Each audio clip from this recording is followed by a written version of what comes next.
A very good afternoon to everybody in the room and also joining us remotely online. Welcome to the Policy Dialogue Forum breakout session on the value of play-based learning for education recovery.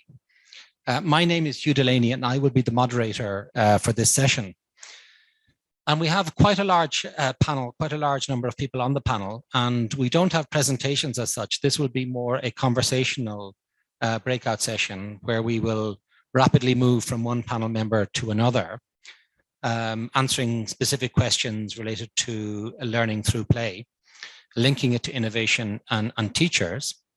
But before I introduce the panel members, let me just begin with some housekeeping. So we have one online panelist who is invited to keep their camera on during the session, but of course their microphone off when they're not speaking. Online participants, the audience, are invited to mute their microphone when they're not speaking. They're also invited to put in any questions or comments they have into the chat box. And we have a chat moderator for this session who will be able to read out your comments and questions, even during the plenary and also during the question and answer session.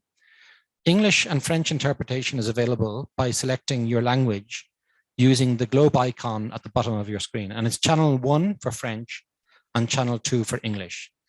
And participants in the room will also be able to ask questions during the question and answer session, and we'll be passing around the microphone for that.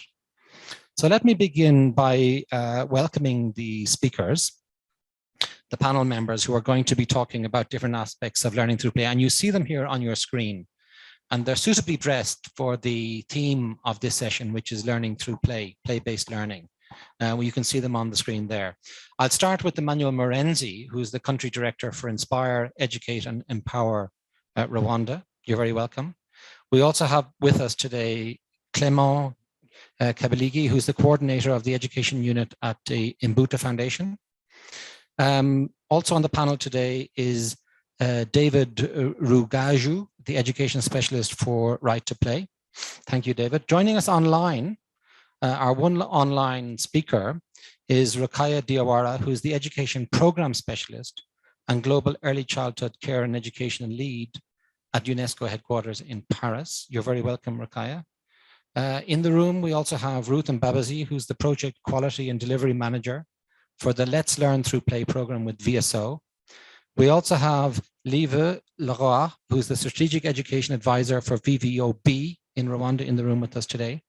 And most importantly, perhaps for the theme of the policy dialogue, we have two teachers on the panel who are going to be talking as well. Firstly, we have Elizabeth Ruhumuriza, who's with us today. Thank you, Elizabeth, for being here.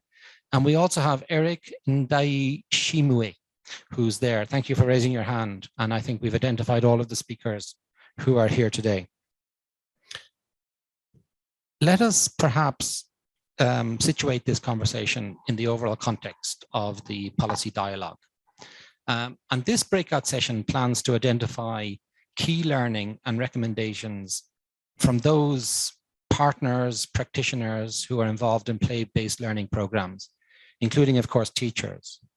And to identify important elements and innovations to consider when designing and implementing play-based learning programs at all levels of education. The session also plans to identify what support teachers need in order to be able to effectively introduce play-based learning into their teaching and what innovative approaches are required. So we will be examining both pre-primary early childhood education as well as primary basic education.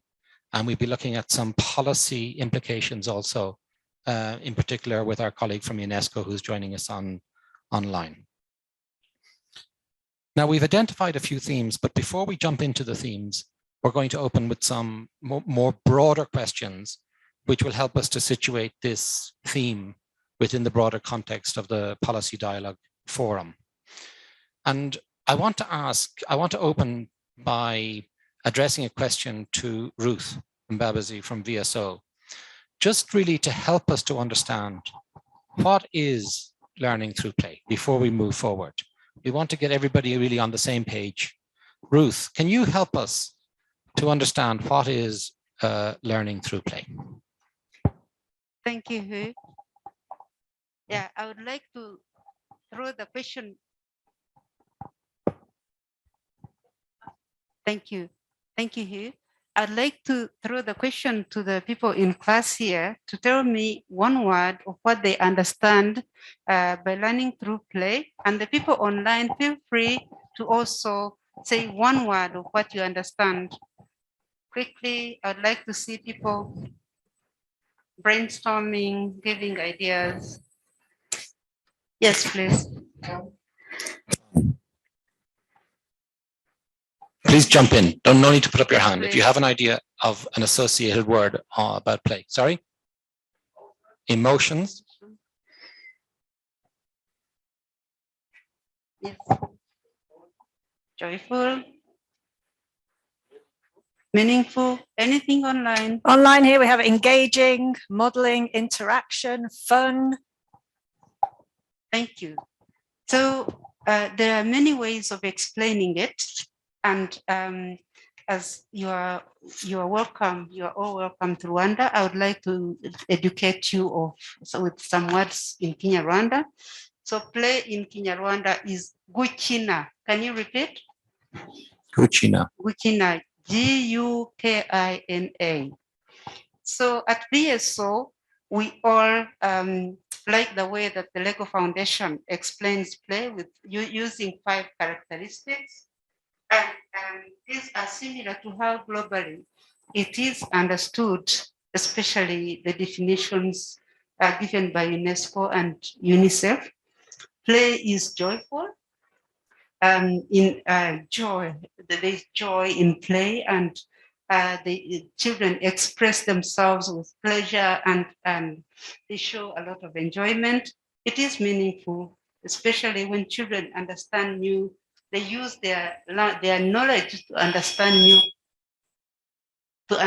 new things, new concepts, and play is socially interactive. So children, they communicate, they build relationships, they can work together. Play is actively engaging. So children, when they play, they are already engaging, they are already working together, and it is iterative. So they continue to build and test and retest what they already know by investigating different concepts. And we know that learning through play is very important is very crucial for pre-primary learners or kindergarten in other countries, and for primary school and secondary school and pre-service, especially for learning concepts in literacy and numeracy. Wonderful. Thank you. Thank you, Ruth. And I'm going to follow up that question to also look at the issue of innovation, because, and maybe this, Emmanuel, I can ask you this question. Is learning through play itself innovative? And if so, how? And what innovations does it draw upon?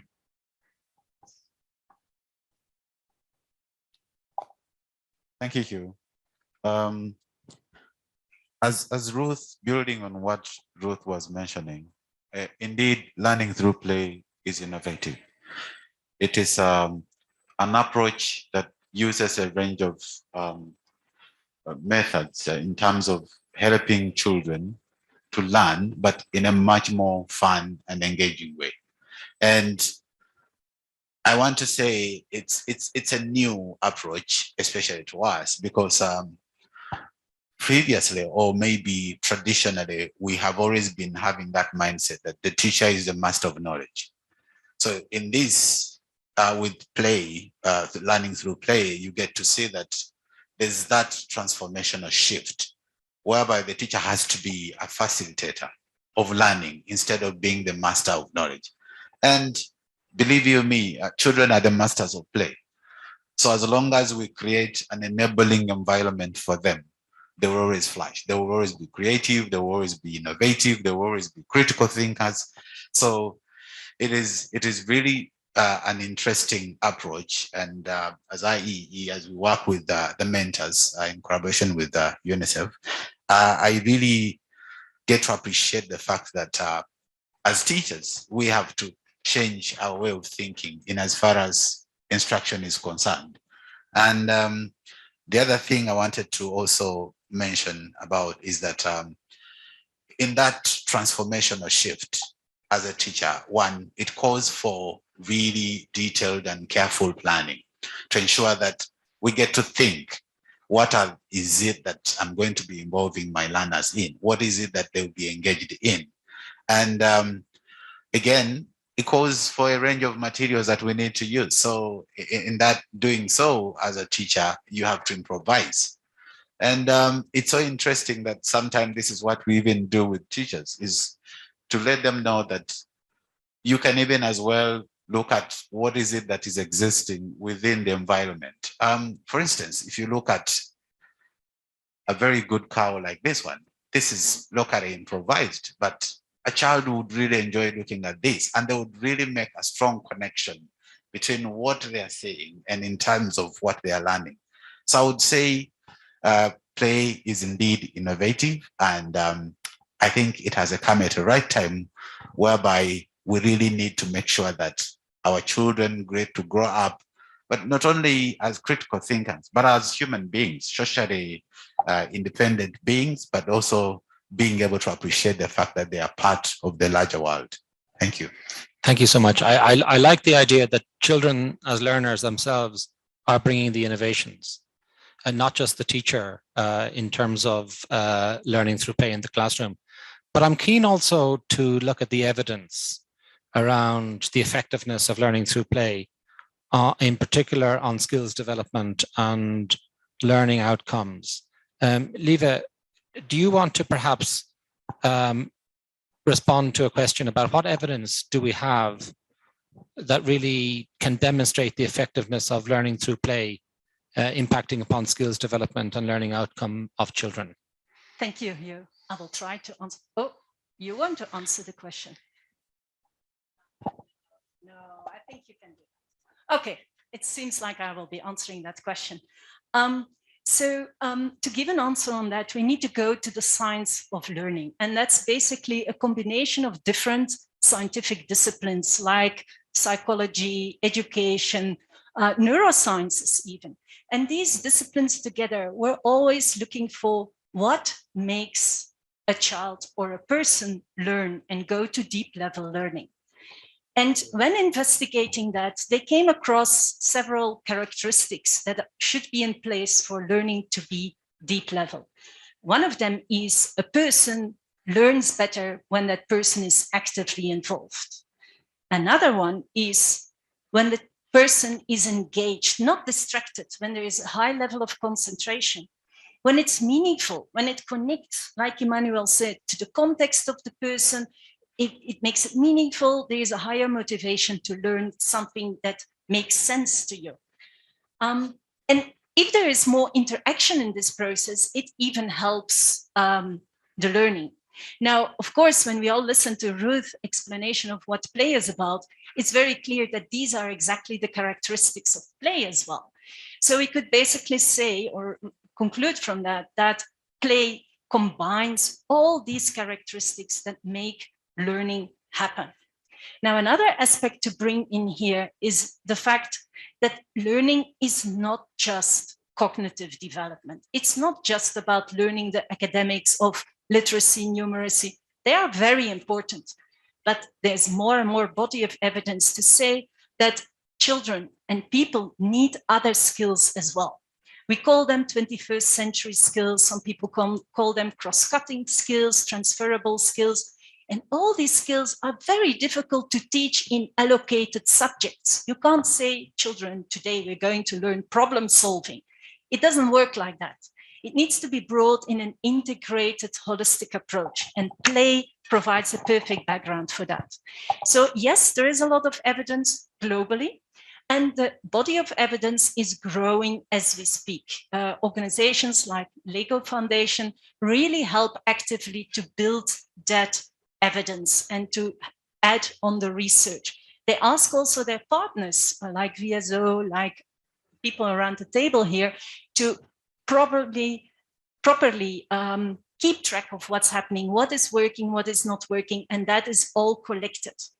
as VVOB, for instance, we have collected our best practices and evidence in a technical brief on learning through play. So I think that's answering that question. Thank you. And I think we're going to come back again a little bit on the evidence point.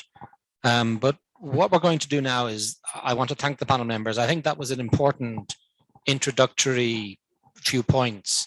And we're going to move now perhaps from the general to the more specific. And with the panel members in advance of this session, we identified 4 specific themes, which I think we can project onto the screen here. I hope everybody can see it both in the room and online.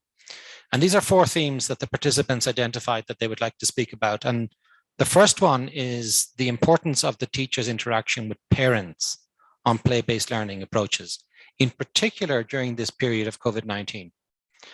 The second theme is how play-based approaches are important in developing a welcoming environment for children, which contribute to their well-being and reintegration back into school following COVID-related school closures.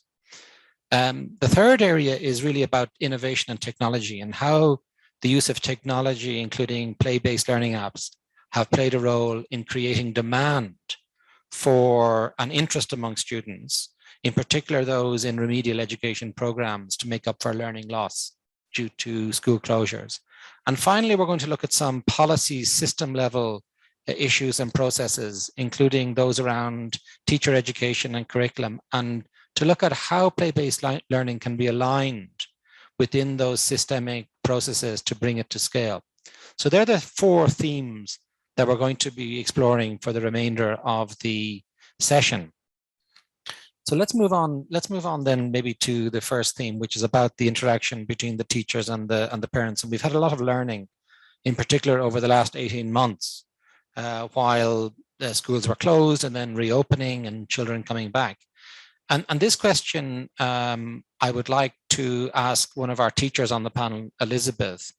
I would like to ask you, please, we'd like to understand the importance of the engagement between teachers and parents for learning through play to be effective. It seems to me that parents often have a very good understanding that play has a role in the early years, but maybe not so much that it can also be important in primary and even secondary education. And I think this experience that you've had perhaps in working with parents and communicating with parents about play-based learning, we'd like to hear a little bit about your experience, Elizabeth, if possible, as a teacher.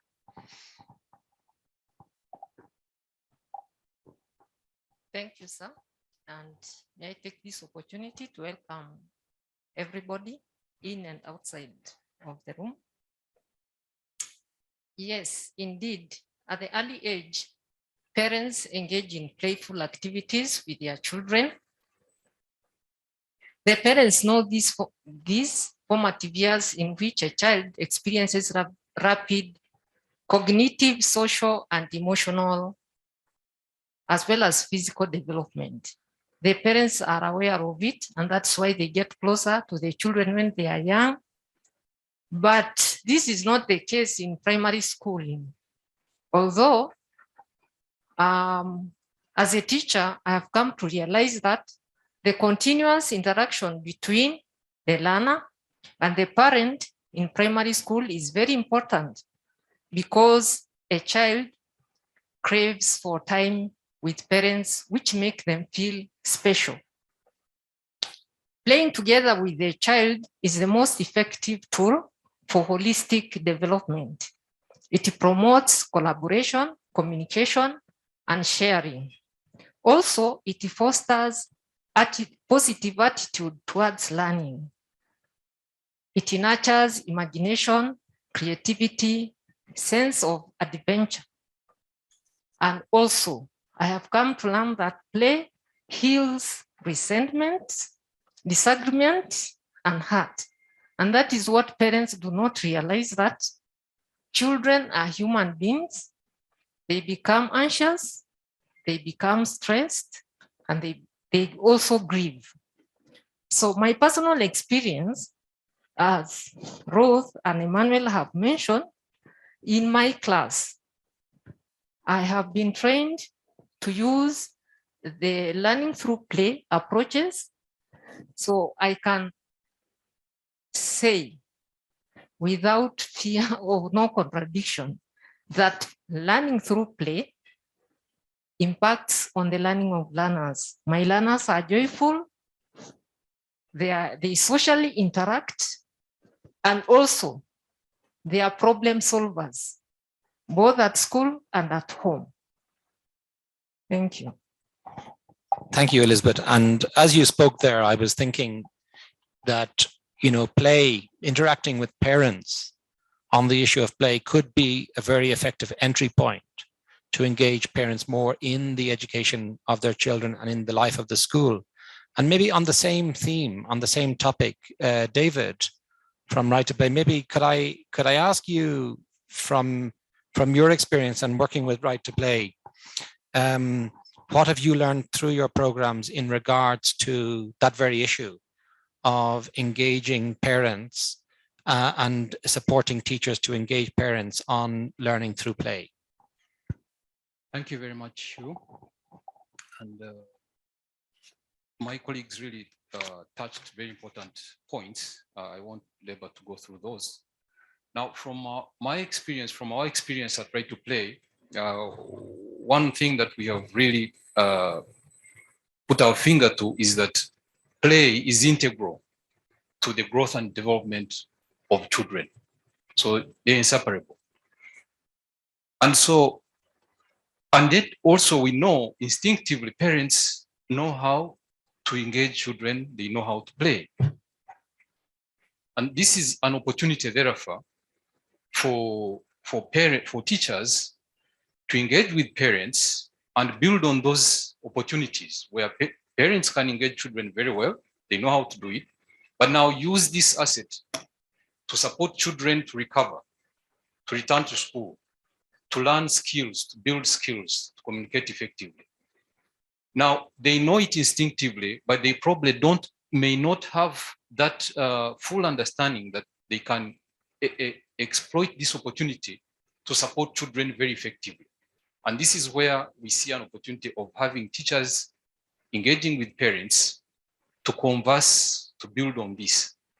Teachers are very, very conversant now. The ones that we work with are very conversant with the usage of play to support children, to build skills in all the different capacities. Now, I think what we have observed again during the recovery period is that children were beginning to lose play. And so we would like to teachers to interact with parents to make sure that there is continuity of this play that is being developed. And we see it as an innovation as well, to talk about the innovation. It is an innovative approach because you have an asset that we want to use to solve problems. And this is why I really think play becomes a very, very great innovation if we build on it. Thank you. Thanks, David. You know, I think this is a good link to the second theme because already the panel members have mentioned children's well-being and the whole reintegration back into school, which is actually the second theme, which we can move on to. And we can move on the slide also onto theme 2, because this theme is linked, I suppose, with the first theme, but it's really about how play-based approaches in the classroom, in the school, create a welcoming environment for children. And this has become very important, of course, as schools were closed and reopened and children came back in, some very enthusiastically, but perhaps some rather tentatively, and how the environment in schools has really helped. I have a number of questions here. I want to bring Eric in a moment, but before I bring Eric in, or Eric can also come in from the teacher perspective, I'd like to see if other panel members as well would like to talk a little bit about this. Eric, I see you have the microphone, so perhaps we'll hand it over to you. And I'm just wondering how you have used learning through play in your classroom to support the safe and welcoming return of students, and how has it impacted upon their well-being, let's say, general well-being as they return to school following school closures. Thanks, Eric. Thank you so much. Thank you, audience. Play-based approaches are very important in developing a welcoming for children.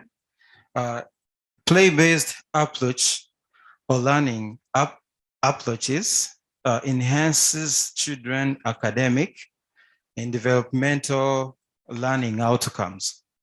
It also set the children up for success in the 21st century by teaching them the relevant skills. We can ask ourselves, what is play-based learning or approach? Now, children are naturally motivated to play. That is number one. A play-based program builds on motivation, first of all, using play as a context for learning. We teachers, we use them when we are teaching, and it helps them. Now, in this context, children can explore and experiment and discover and solve problems in imaginative and playful ways. A play-based approach involves both child-initiated and teacher-supported learning. As a teacher, I encourage children's learning and inquiry through interactions that aim to stretch their thinking to a higher level. The research has shown that the long-term benefits of high-quality based kindergarten programs where the children are exposed to learning and problem solving through self-initiated and the teacher guidance. The research is emerging that play-based learning is more effective in primary school programs. Play also supports positive attitudes to learning. This includes imagination, curiosity, enthusiasm, and persistence. We can also ask the question, how play-based approaches can contribute to the children's well-being and their integration back to school following the school closure? First of all, play-based approaches help children in many aspects. Number one, play-based approaches created or provided space for collaboration among them. Play-based approaches boost the respect and inclusiveness in the class. Play-based approaches help to encourage self-regulation by controlling one student's behavior, emotions, thoughts in pursuit of long-term goals. Finally, play-based approaches provide the opportunities for hands-on activities where the children have the freedom of doing their task by their own. Thank you so much. Thank you, Eric. I'm sure there's going to be questions for you from the audience also to understand, because it's great to have teachers on the panel speaking specifically about real experience around play. Maybe what we'll do is we'll come back to this issue a little bit in terms of in the context of COVID-19. I see in the chat there's already some questions coming in, which we'll take later, but maybe we'll move on and we'll talk about innovation and technology, because I think a lot of people, when they see the theme of the conference, they want really to understand the innovative nature of play-based learning and the possibilities also in terms of innovation and technology. So we see here that the third theme to remind us how the use of technology, including play-based learning apps and materials, have played a role in creating demand and interest among students for learning. And this is particularly in the context we're going to talk about remedial education, addressing learning loss because of school closure, and really supporting children who may be at risk of dropping out or not returning to school. And I'm going to throw this question to Clément from Imbuto Foundation, if I may, this question. And the question is, given the theme that we're investigating, could you explain a little bit about the experience that you have in the programs that you're involved in, in play-based learning in particular, the use of technology in the program you're supporting, in the use of play-based apps in particular, learning apps, and what impact it has on in the programs in terms of student engagement and learning. Thank you, Clement. Thank you very much, moderator. One of our guiding principles at Imbuto Foundation is that we invest in harnessing the power of innovation and technology. And the last 2 years with the COVID-19 pandemic has indeed proven us right, because this, in an educational perspective, it has enabled students to continue learning even during one of the most adverse conditions. In partnership with UNICEF and IEE, that my friend Emmanuel is representing on this panel, and the Rwanda Basic Education Board, we are implementing a remedial education program for underperforming and struggling learners in primary. And one of the approaches we use is to use technology through learning applications. Allow me to call them games that can be loaded, that are loaded on smartphones and tablets, for the learners to interact with them during their independent learning time after the remedial learning classes. One of the first observations was that it attracts interest in the students learning and studying because of the game-like structure. And as a teacher, and Ishimi put it out, children are natural players.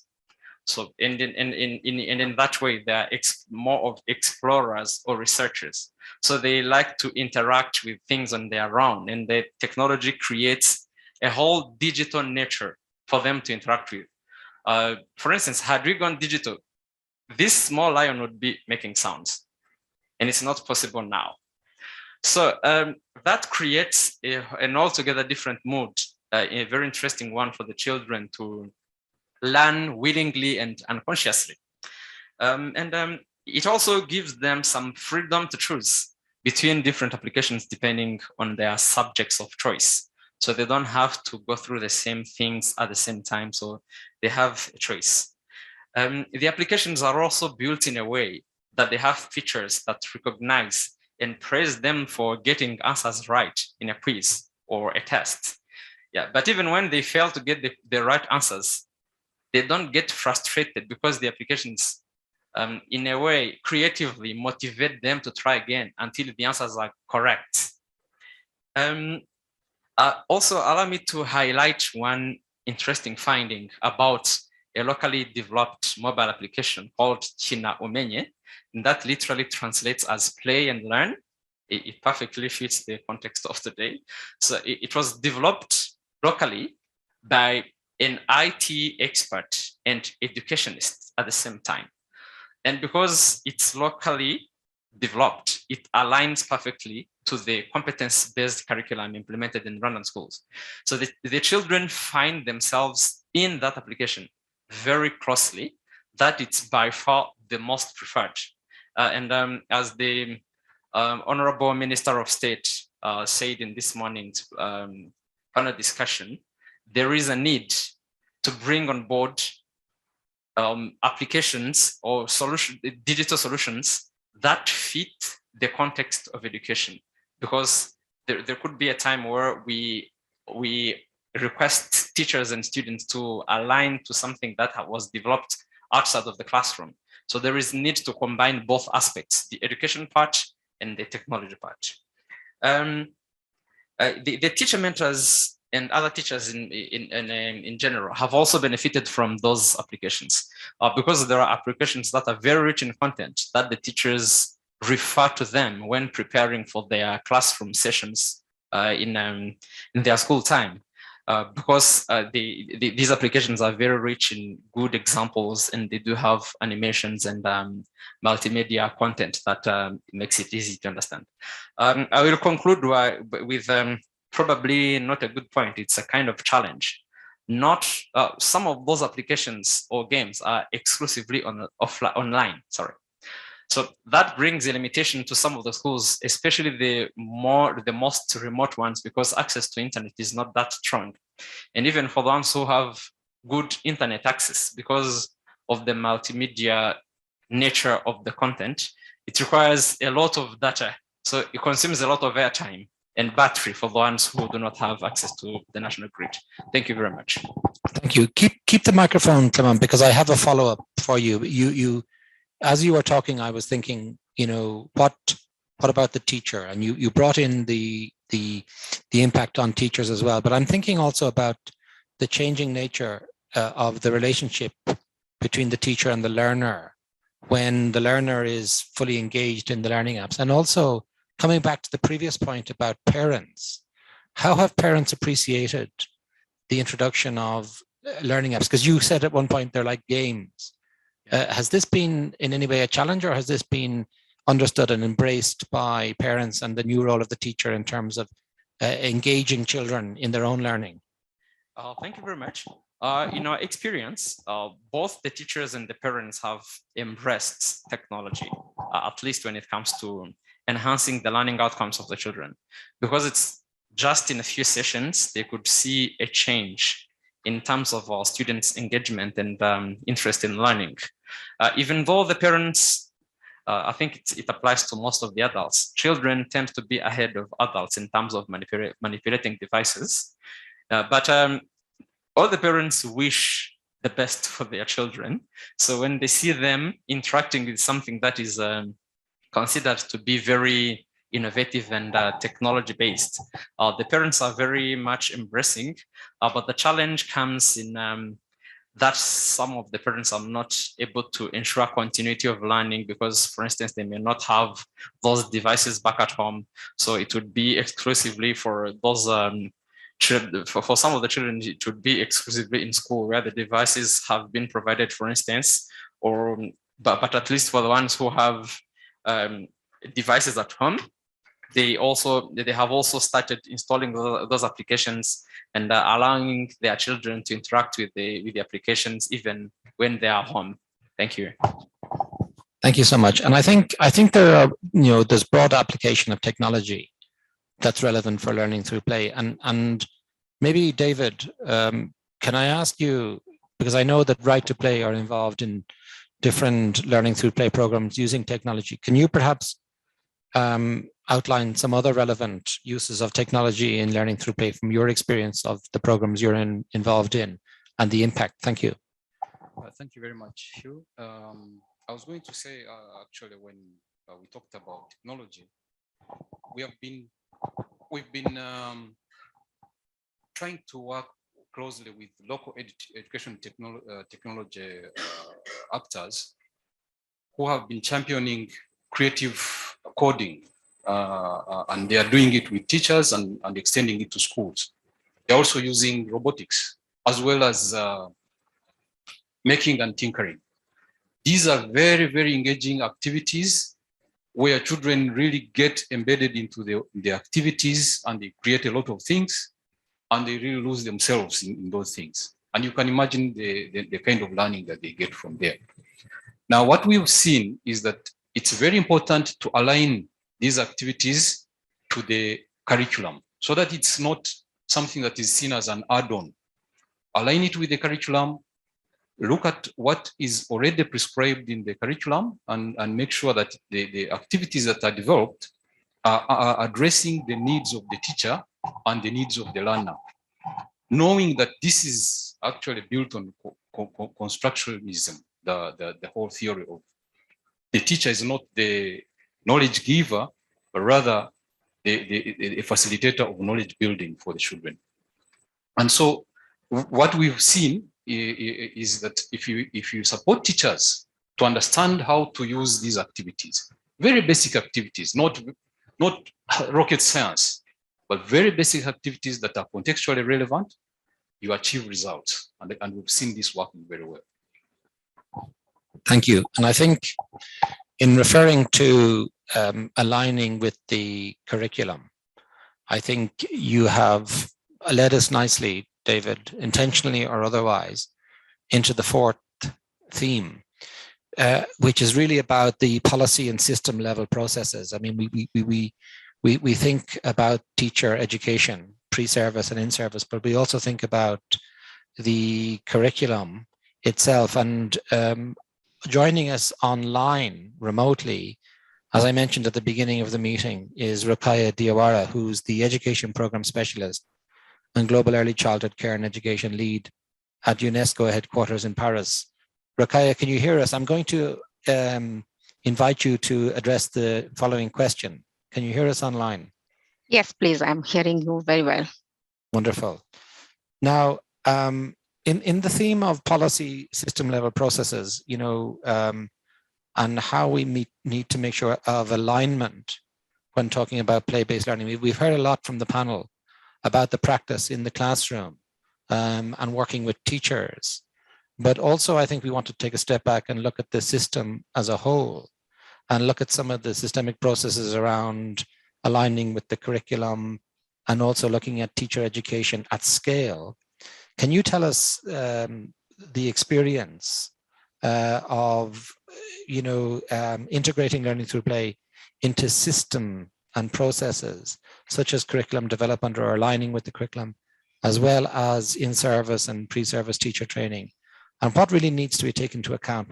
What framework can you put forward from your experience in this regard for practitioners and policymakers alike?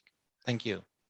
Thank you. Thank you very much, dear Chair, for the excellent facilitation. Greetings to all the participants from Paris, and very glad also to participate and to respond to these questions, which is leading us on what needs to be done and how to make play-based learning a milestone, a strong pillar for an effective holistic early childhood care and education.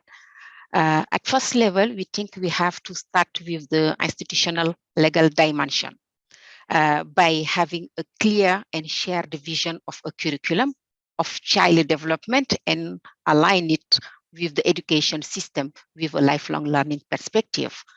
By doing also a situation analysis to know where we stand, as all countries, regions are not at the same level or are not adapting the same way regarding the early childhood curriculum. We have also to undertake or develop, review the national education curriculum or agree to work in a specific holistic early childhood curriculum, focusing on the different group age, the 0 to 3, 3 to 6, and 6 to 8. Knowing for this panel, what we have on our discussion is more to go through the pre-primary, which is from 3 to 6, depending to countries, but also we will have a look on the 6 to 8, considering also the importance of transition. Some colleagues already talk about how to involve the parents in that process, and it is why we leave also this 0 to 3, which is more on the hands of parents and also as a structure. We have also to define the key elements to be considered. Building on a pay-based approach and ECCE curriculum, which should be responsive to education challenges. And those challenges are like the mother tongue we are using, the mode of education, if it is an hybrid, presential or virtual education. We have also to take into consideration the gender, the global citizenship, the health life skills, the emotional development, and all elements which are all important also for the approach in the competency-based perspective. How to make this all happening through play-based learning, play-based teaching, if I may say, in the written curriculum and at operational level. In the process, it will be extremely important to link all this to the national curriculum, and it is necessary to develop tools or enabler through a participative process to value the local education experiences, the cultural heritage in terms of play-based early learning, and stimulate the active contribution of every stakeholders involved in ECCE provision. The last but not last is having assessment for learning, and it is important aspect to respond on how to assess children readiness to learn in a play-based learning approach environment. And assessment will be extremely important in this pedagogy through play, And we have also to put in place some mechanism to integrate the global assessment of child competency in the global education assessment. It will serve to support each child in the development as a whole. The second level of intervention after, of course, considering all this legal dimension, is to act in an ECCE quality framework, including a set of policies and tools to provide the system, but also the children and their family, a quality experience in this early childhood.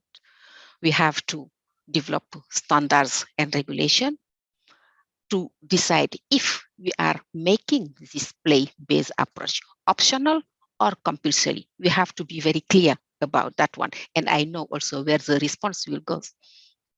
We have also to think about the teaching standards also.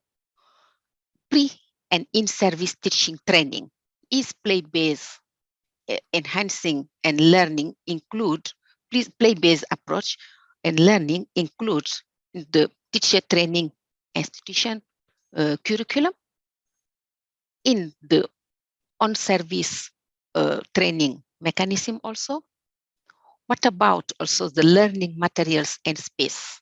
Are they attractive, friendly, educational with guidance, integrating the indigenous knowledge? And also how we can build and facilitate this quality. Is it in favor of play and the management quality? Finally, we must develop and adopt an ECCE teacher competency framework. I think we were also referring to the wonderful experience shared also by colleagues who speak before me about what is the level of intervention and how also teachers are interacting with the children at that level. So we have to agree on a teacher competency framework, including play-based teaching and learning, which will cover competency of teachers, educators in pre-primary settings, as well as in the first grade of primary education, aiming to enhance the professionalization and capacity development. UNESCO already did such work in Asia Pacific region, for example, and we can share with you, if need be, this competency framework. The competency framework should provide comprehensive description of knowledge, skills, and disposition that ECCE teacher in a country or region need to support holistic development. This competency also should provide a systematic and consistent structure and content to support the professional development of the ECCE workforce. It's supposed also to supplement existing country or region framework or functional as a catalyst from which other countries can develop their own framework. The sensitive play-based teacher competency framework does not intend to replace existing teacher competency framework and teacher standards. Rather, it is an attempt to bridge various efforts to make play-based approach compulsory in ECCE in a country. All this should be reflected in the planning and implementation of ECCE policy in direct link with the education sector plan. What is the third and final point? I don't have to go through it. It is already what you guys have already presented in terms of activities, in terms of also the way to document it, how to stimulate exchanges and experience, and how also to do the monitoring and evaluation. Thank you. Thank you so much. And I had two members of the panel asking me if they can come in on the same topic. And I think as we're a little bit ahead of time, I think that's fine. Lieve, you wanted to come in first, and then David. And I think, so I'll leave the microphone to you to address the point you wanted to bring up.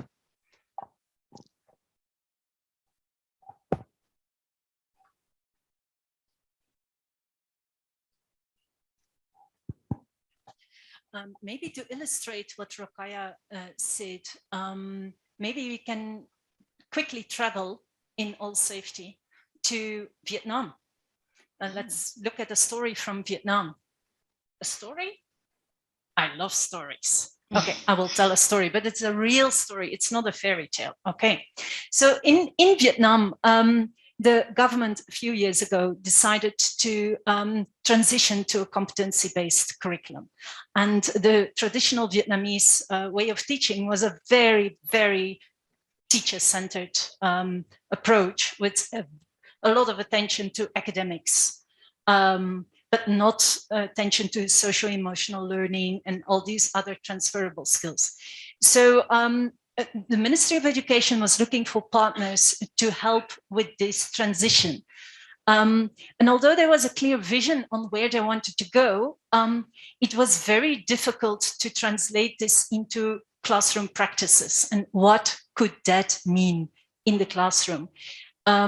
Helping with play-based learning was actually helping to operationalize this plan.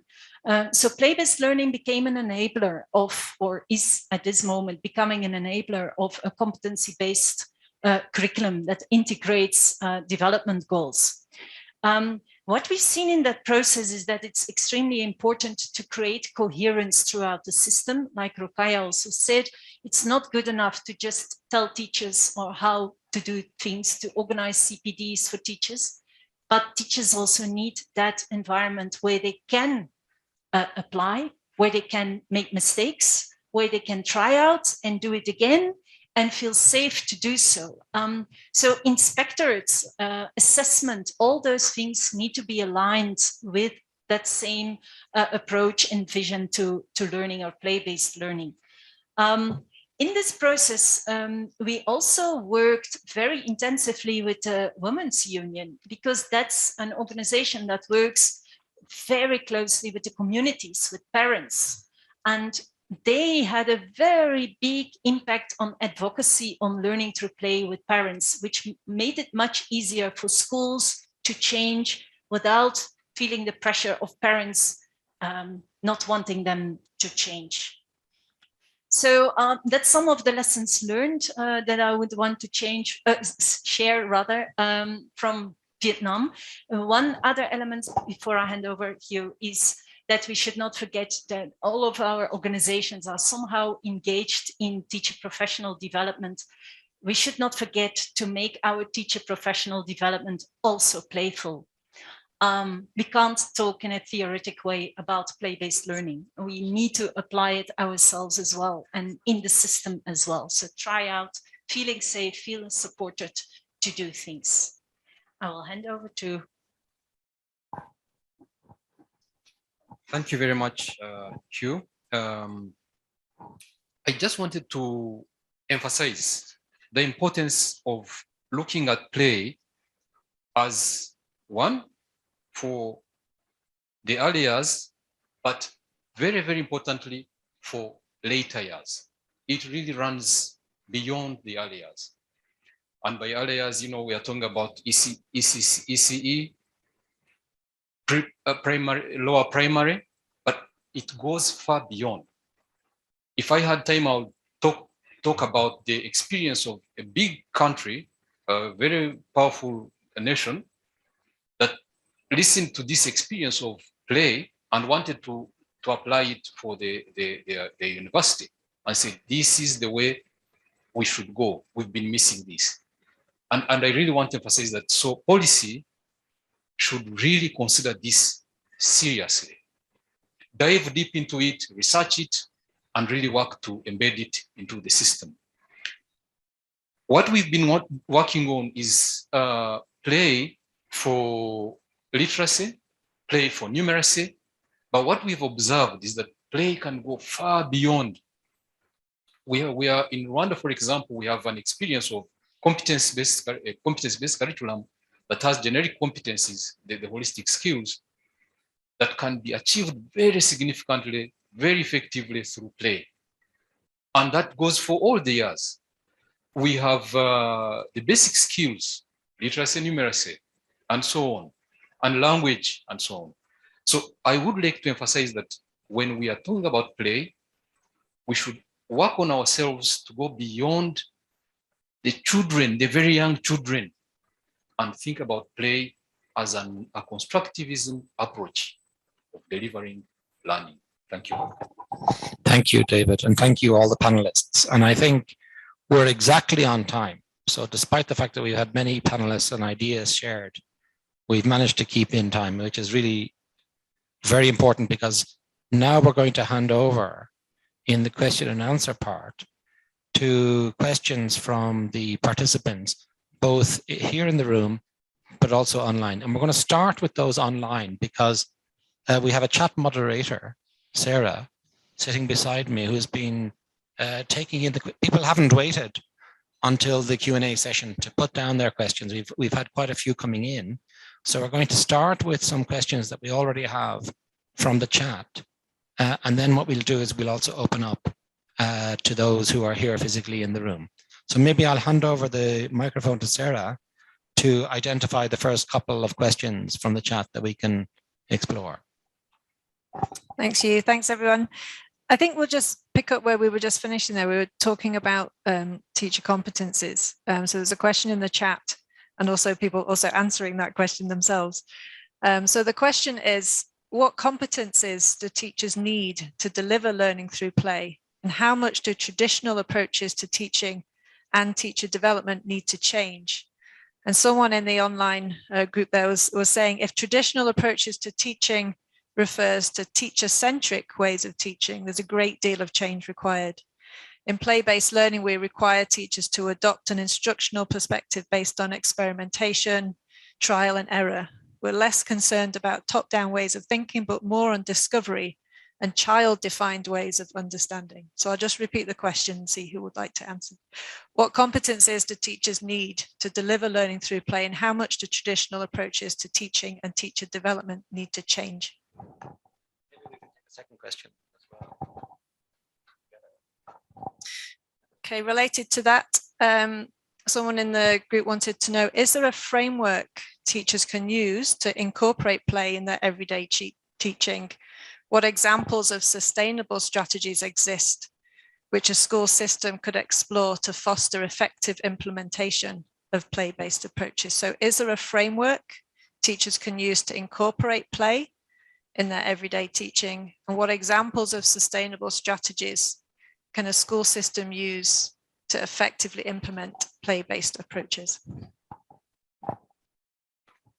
So maybe on the first one about the competencies required of teachers. Do we have a volunteer from the panel who would like to address that one? I see Clement, you have your hand up there. Maybe we'll come to you. Eric, I'll come to you in a moment because I think we need to get the teacher's perspective as well. But let's start with Clement for that one, please. Thank you very much, moderator.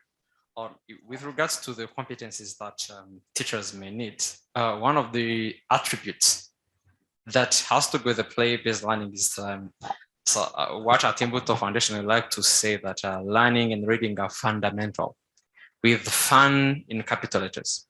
So with that being fun, then the play-based learning would just look like a set of instructions or an algorithm, like on a checklist of things. Yes, you do A, step 1, step 2, step 3, and it wouldn't be engaging at all.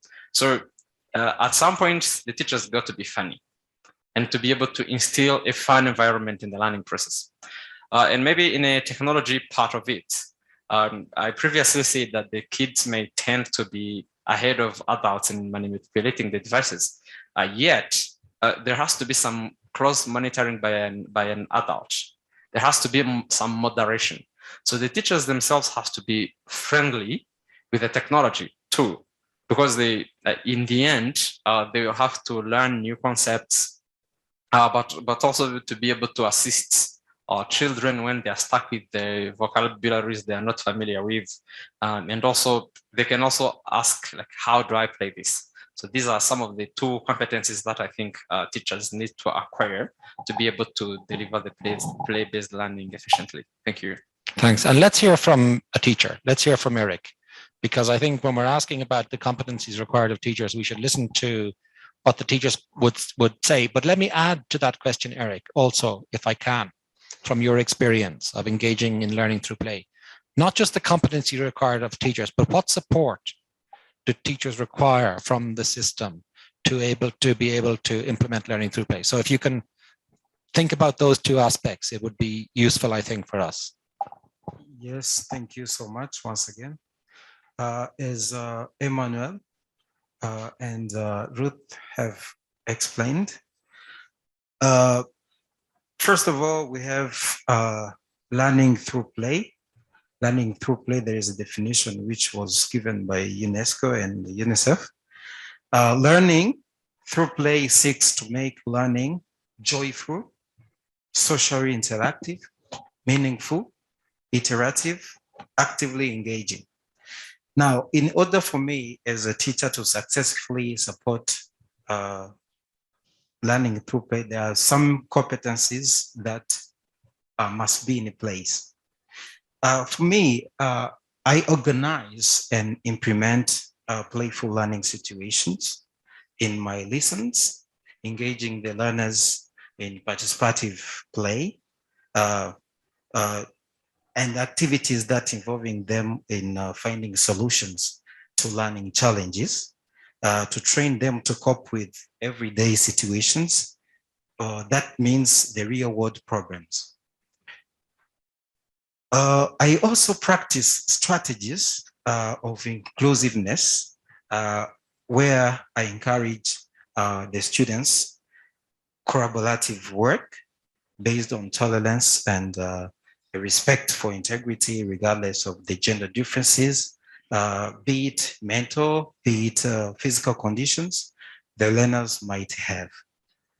I also ensure to facilitate the teamwork and the learners to work together towards achieving goals and objectives in their learning. I also use technologies, new technologies in my teaching by using the internet to search the content and the teaching and some other teaching approaches that me as a teacher can need. I also have the opportunity to access the smart classrooms that are there in the schools to engage the learners in the learning by using their computers. And I get time to equip myself with a lot of knowledge and skills. That is what I can call lifelong learning. What I can add to that, I'm continuously learning to ensure that I stay updated and aware of the latest teaching approaches, and therefore learning through play is practically making my work much easier. Thank you so much. Well, anything that can make the teacher's life easier, I think, should be welcomed. So that was a nice note to end on in this particular segment. What we're going to do now, I think, is we've taken a few questions from the chat. Let's take a few questions from people who are in the room. We might have to pass around the microphone because I think unless you speak into the microphone, people online won't be able to hear you. So please just raise your hand. We'll see. We already have two, so we can start with two hands that are raised at this table here. If you want to address it to someone in specific, that's fine. Or we can get a volunteer for the question. You don't have to direct it if you don't want to someone on the panel specifically. Thank you. Okay, I think it's the question to everyone. My name is Daniela. I'm a teacher at the University of Rwanda. I teach drama. So you've been talking about, okay, let me jump to this one. You've been talking about play-based learning. So I have one question. You know that many children, I mean, learners, when they are at home, they have the digital tools, and maybe they borrow some to the parents, and they have internet and everything. So it's good to run. So, but did you think on distractions? I mean, you know that kids can be able to search everywhere on the internet and everything. And the other question is some of the parents do not have access to the internet, do not live in a digital world, let me say that. So are there solutions to learners living in that situation or facing that issue? Thank you. That was my question. Thank you. Thank you. Let's take the second question also together so we can address them together. Thank you very much. My name is Erfan Diebel. I'm from Germany, and I'm also in the steering committee, and also have been a member of the ECE working group. I have not actually one specific question, but a few remarks. In general, I think it is very important to address this topic, play-based learning. And I think I have learned so many things from all of the input giver. The one thing I think that is missing is that the system is not yet ready in many, many places. And I think we need a drastic shift. I think that, I mean, the colleague from Paris referred to it. What kind of age group are we now targeting or talking about? If we are talking about the age group until 5, I would say that we should erase the term learning outcomes or innovation or learning in general. And of course, later on the age group 6 to 8, we still have to, I think, integrate play-based learning much more. But I think there's so much evidence out there that suggests that we don't need a classroom setup and ECE like in primary school. What we need is to create an environment for a child to become active, to have stimuli that the child can respond to. And I think the child needs to discover the world and has to, and develops automatically.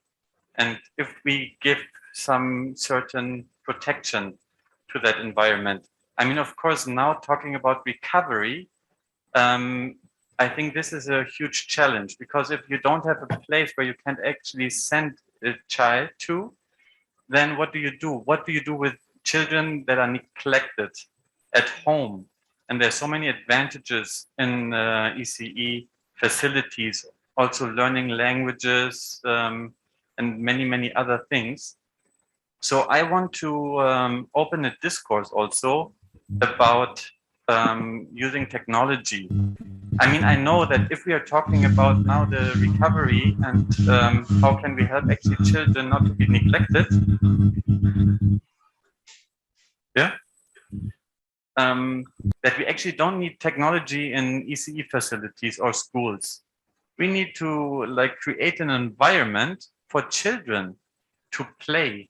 And so I think one major aspect should be play in an ECE school. And yeah, just to open this discussion, but I know that the education systems are so much in their own logics that it's very difficult to bring these new ideas, even though reform pedagogy is very old. We know it since decades, but I think our session is a good way forward to bring this idea to many other people around the world. Thank you. Thank you so much. And I've been reminded by David that as a moderator, I neglected to respond to the second question we got on the chat. The second question we got in the chat, I skipped too quickly to the audience, but let me also give an opportunity to the panel to respond to that. And that was, is there a competency framework being proposed related to learning through play, if I remember from the chat? We also have the question from our colleague in the room, which I think, if I captured it correctly, was in relation to, you know, digital solutions is not a solution for everybody, in particular in a country like Rwanda, and where they may not have technology, internet, and so on at home. And I think we can put that to the panel as well, because I think technology was put forward, and this is in relation to the last gentleman's point, not as the solution, but one element of programs which have been tried and can work in certain circumstances. But I see you're keen to ask a question as well, sir. So maybe we'll combine them all together if you want to ask a question, and then we can ask the panel to respond. Thank you. Yeah. My name is Purna Shrestha, and I work for VSO. My question is, we are talking about the play-based, and colleague Rakhe from UNESCO talked about the competencies. But the reality in most countries, low-income countries, early childhood educators or teachers, whatever we call, are not on the the payroll, and usually they are underpaid and undertrained as well, and that's not attractive. And when we are developing national education policies or programs, often early childhood education is left out. not necessarily part of the planning. So my question to panelists is, how can we advocate, how can we achieve our dream of play-based early childhood education when we cannot bring this in the budget discussions for early childhood educators? Thank you. Thank you. I think that last question, I might ask Rukaya to deal with it, because Rukaya specifically focused on early childhood education in her intervention on her area. But the other questions, maybe I'll ask the panel members if they want to respond to. Let's go back to the chat one, which is about the competency framework. And here I think we're talking about, you know, primary and secondary education more specifically. David, you've taken the microphone. You want to come in this one, and then we can see who wants to answer the other questions as well. And Rukaya, then we'll come to you at the end on that last point. Thank you. Thank you very much, Hugh. I was very happy to hear from a colleague about our systems, the way they need to be ready to absorb this. What I had on paper here when the question came was a whole range of competencies, but categorized in knowledge, skills, and attitudes. It's one thing for teachers to know about what they need to do about play and so on, but the skills, put it in action, is another. And yet the attitude to actually use it and decide I'm going to really make sure I'll be playful in my classrooms, I'll have the lesson plans done very well, is a different thing. So the competencies should fall in that whole package of knowledge, skills, and attitude. So one of the core ones is the ability for the teacher to create a playful environment, which we talked about. This is very, very important, that a playful environment that is designed for learning. That's very critical. The other one is basics, creation of games, or even just adapting games to deliver learning objectives. And also things like knowing how to allow the child to have agency, to lead in their learning process. That's a very core element, because traditionally the teacher is leading the lessons, they're leading the learning processes, but we want them to sort of hand over and facilitate the learning process. Now, where do we get that from? This is where we are advocating for a competence framework for play-based learning, something that is going to guide any manager that is supporting learning in a given area, being a head teacher, school inspectors, teachers themselves, to reflect on what is happening in the school and in the classroom and say, this is actually enabling learning, it's play-based learning. And so we are saying there is need for a comprehensive play-based learning competence framework for teachers. And then that will inform the environment. So when somebody visits the school, they should see an environment that is ready for play. I would like to stop here, but I just wanted to also mention that creativity, a teacher who is really geared to create and is free to create things is really on the path for achieving this competence. That is going to differentiate learning. You say these games are fitting for this, are fitting for that, age groups, lessons, and so on and so forth. I'll stop there. Thank you.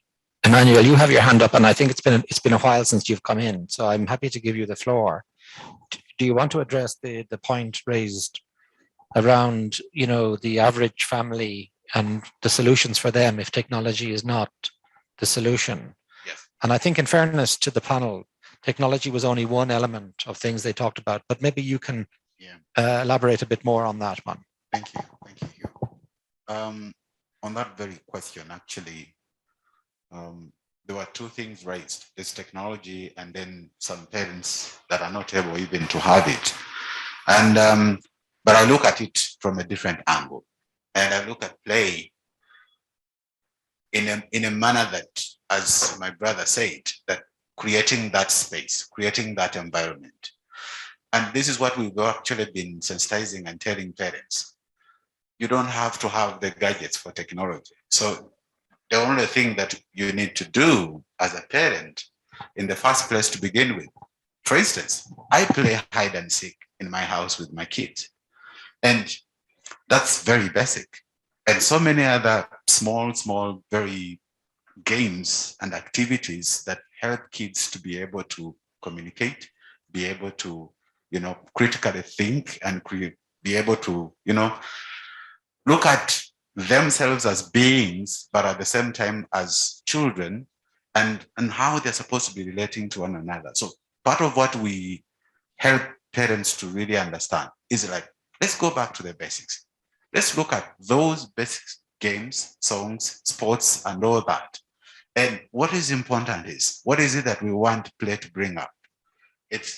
We want children who are going to be growing up and they're able to listen to one another, respect other people's ideas, but also be mindful of the fact that they also belong to the community and they must be able to appreciate each other. So I was coming in to say that as parents, there's a need for us to really think. And I must say this, that once we give them space, children are the masters of play. I have an instance where a family came and visited, and I had to go and call children, let's go eat. And the answer was, food can wait. And from that moment, I realized that play is as important as food to children. So we need really to really appreciate, but again, be at school, but even at home, how do we create that environment that will enable them to be able to exploit who they are? So I just wanted to really emphasize the fact that even in a resource-constrained home, play can take place. The panel are all raising their hands, but I'm afraid I'm not going to be able to give everybody a voice because we're moving towards the end. And I do want to address the question that we already have on the table. And I want to bring in Rakaya on it in particular. And I think the question relates to the deeper systemic challenges at the level of early childhood education in terms of some of the, and most of the, in most contexts, teachers, caregivers, whatever you want to call them, not even being on the public payroll and a rather precarious profession, if you can call it a profession. How do you maneuver in that environment when we're talking about systemic solutions for play-based learning? If I understood the question correctly. Rakaya, do you want to come in on that one, given that it's focused on early childhood education?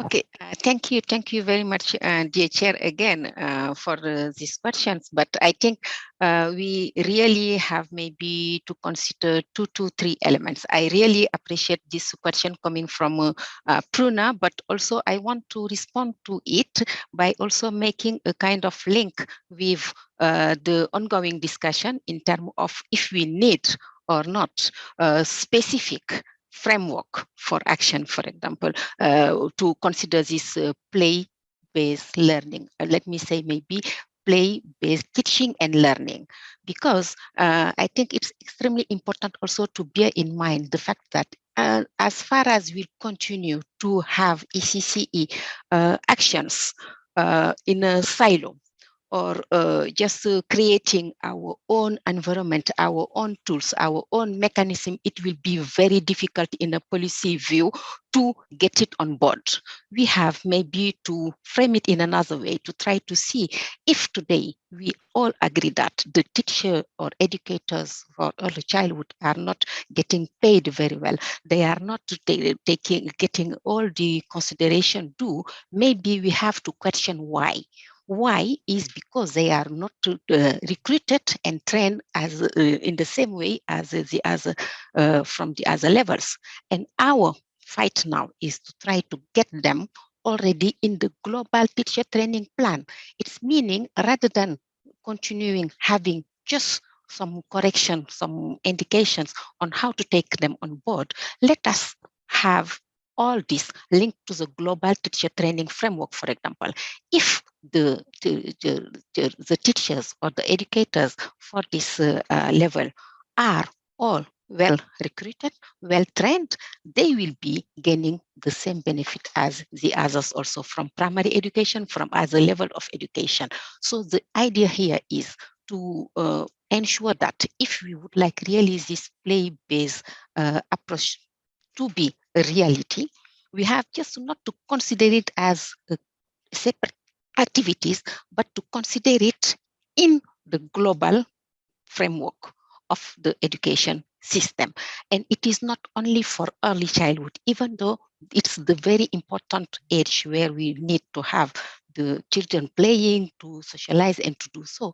It's still also extremely important also to have it in the primary education to ensure this well-being of the teacher and also to get result of what we are teaching them and what they are learning, just to make it very friendly, very having some kind of impact in their own well-being. This is, I think, important for all of us.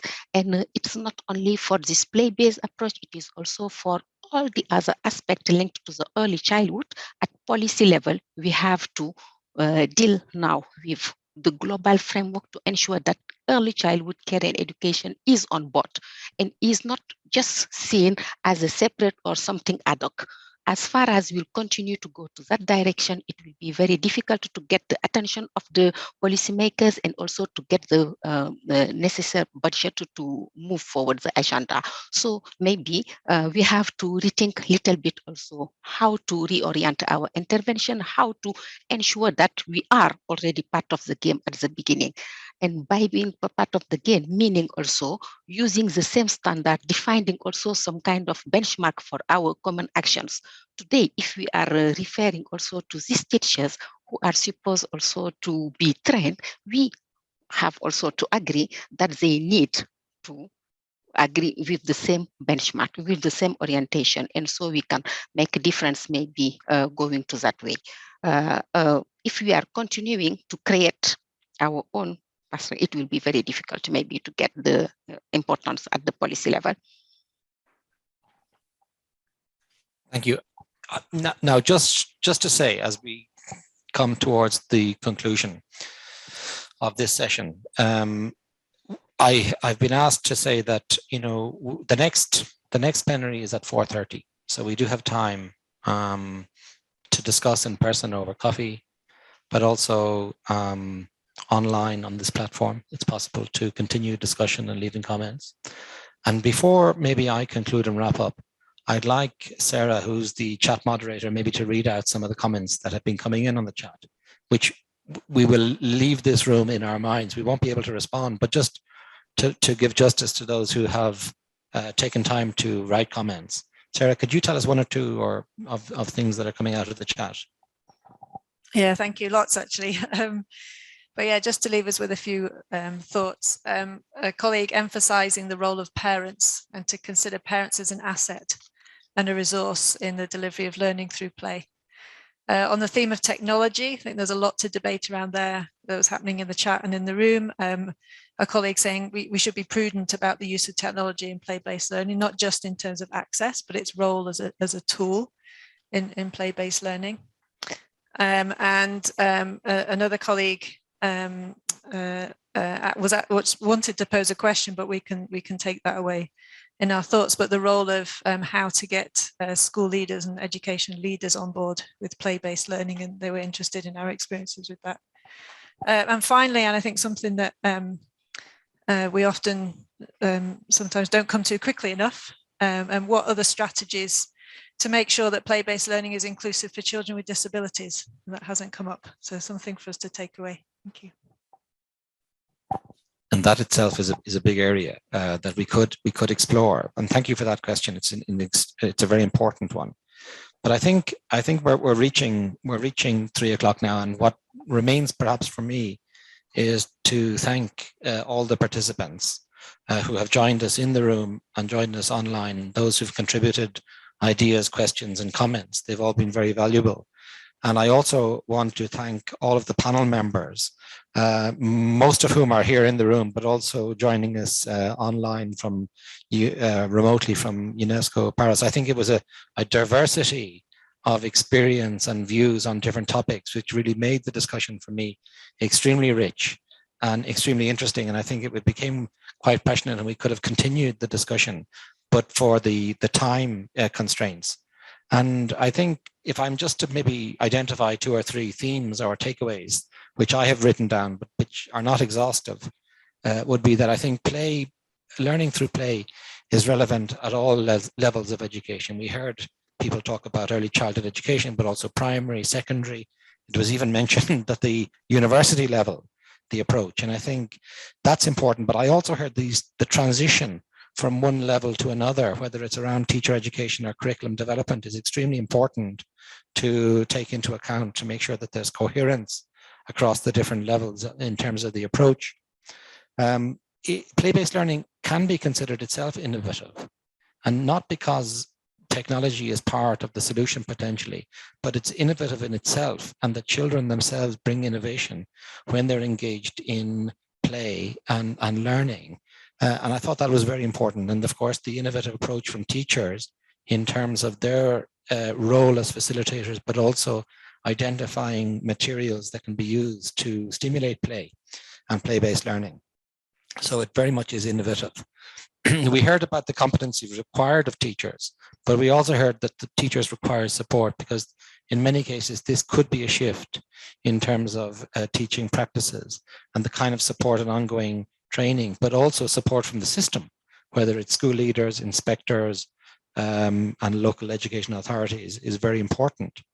And I think the final point, I think, which we could have talked more about, but we did investigate, is the important interaction between the teacher and the family in terms of play-based learning, not just because what happens at the home can reinforce the approach taken at school and can reinforce learning through play-based initiatives at the home, but maybe as an important entry point for teachers to engage families to become more involved in the education and school life of their children. It could be an entry point, and this is what I took from the panel. So they're just a few takeaways which I'd like to leave with us as we finish this session. As mentioned earlier, we have some time until the next plenary, and we can discuss over coffee, and I think those online can continue to discourse and make connections and leave comments and questions. But I, as the moderator, really enjoyed this session, and thank you very much indeed.